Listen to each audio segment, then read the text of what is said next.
All right, so question 3. We've got find the equation of the locus of a point P so that moves so that PA is perpendicular to the line PB, where A is 1, 2, and B is minus 3, minus 1. Okay, first thing we're going to do is plot them. If I can click on the right thing. So, 1, 2 is point A. Point B is minus 3, minus 1.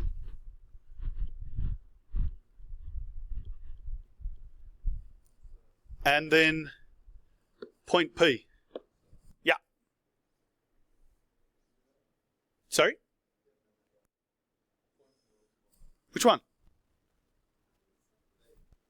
It is 2. Well done. Well done. I did my X's and Y's in the wrong way, didn't I? Minus 3, minus 1. Glad you're paying attention.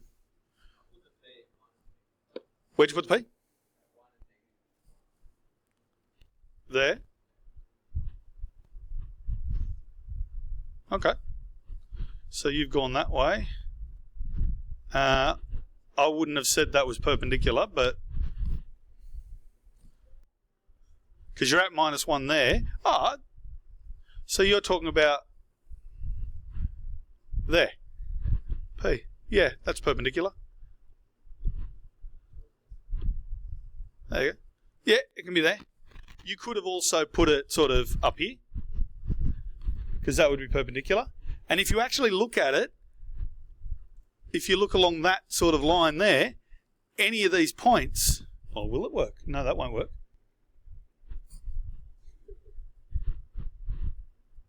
No, that won't work. I'm going to stop talking. I should stop. We're going to find the equation for it. Hopefully in 3 minutes. Okay, so what are we going to do? What's the relationship between them? They're perpendicular. Cool. What does that mean? You said something about it. Something about something minus 1. Yes, there is m's involved. Yep, the gradients. The gradients don't equal minus 1, but when you do something to them, close. Well done. M1 times M2. So when you were talking about the fraction earlier, you were close. M2 equals minus 1 over M1. It's the negative reciprocal. And that relationship is M1 times M2. So what we've done on the first one, or the last one we did, we were talking about two distances. So we thought about what's the relationship. You've got that distance is twice that distance. So we used the distance formula. In this particular case, we've got perpendicular lines. So what's the relationship? Well, that gradient times that gradient equals minus 1. Cool? So we're starting to find the things that we need. Now, do we have a formula in our arsenal that will help us find a gradient? Point gradient formula. We've got a point and we're trying to find the gradient. We've actually got 2 points, technically. Everyone happy with that? Yep. Excellent. So I'm just going to put it up here. M equals y2 minus y1, which is your rise, and x2 minus x1 is your run, which will give us your rise over run, which gives you your gradient. Happy with that? Excellent. So what we're going to do now is we're going to work out the gradients. Whether we have enough time to do it is another matter. So I'm going to find the gradient of PA. Oh, I'll rub that out. And I'll go M of PA equals, now once again, you're doing your rise over run. So you've got to choose an x2 and an x1. Which one do you want to be your x2 this time? You saying? Which one? All right, let's start with the x's. Okay, because I don't want minus x. That's what I'm trying to avoid.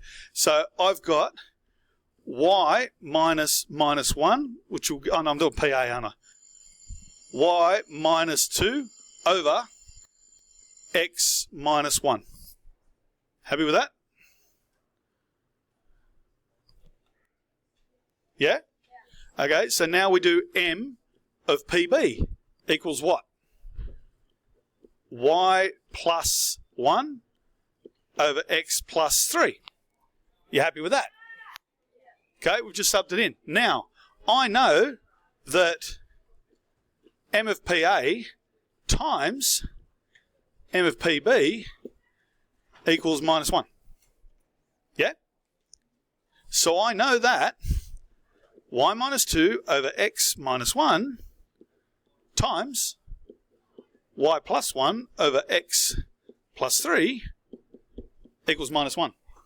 See how we're going there? Now, multiplying fractions, you just multiply numerator, then multiply denominator.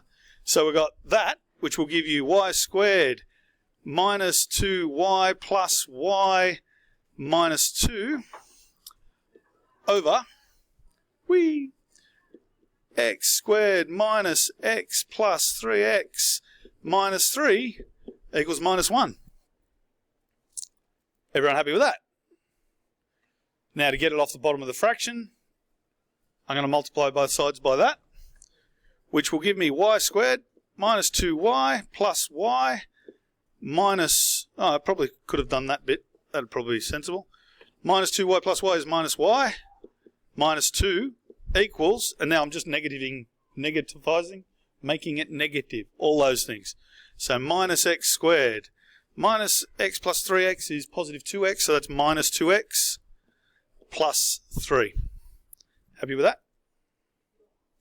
All I've done is multiply both sides on the fraction. Okay. Then what do? Sorry?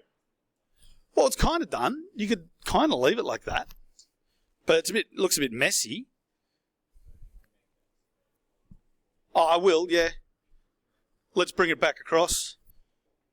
So we got x squared plus 2x minus y squared minus y minus 2 plus 3 is minus 5 equals 0. Is that all right? Once we've done this part up here, it's all just algebra. It's just the algebra you've always done. The thing is, you've got to work out what the relationship is between them, and then just solve it that way. Use the formulas you already know to solve it that way. Everyone all right with that? I will post these videos as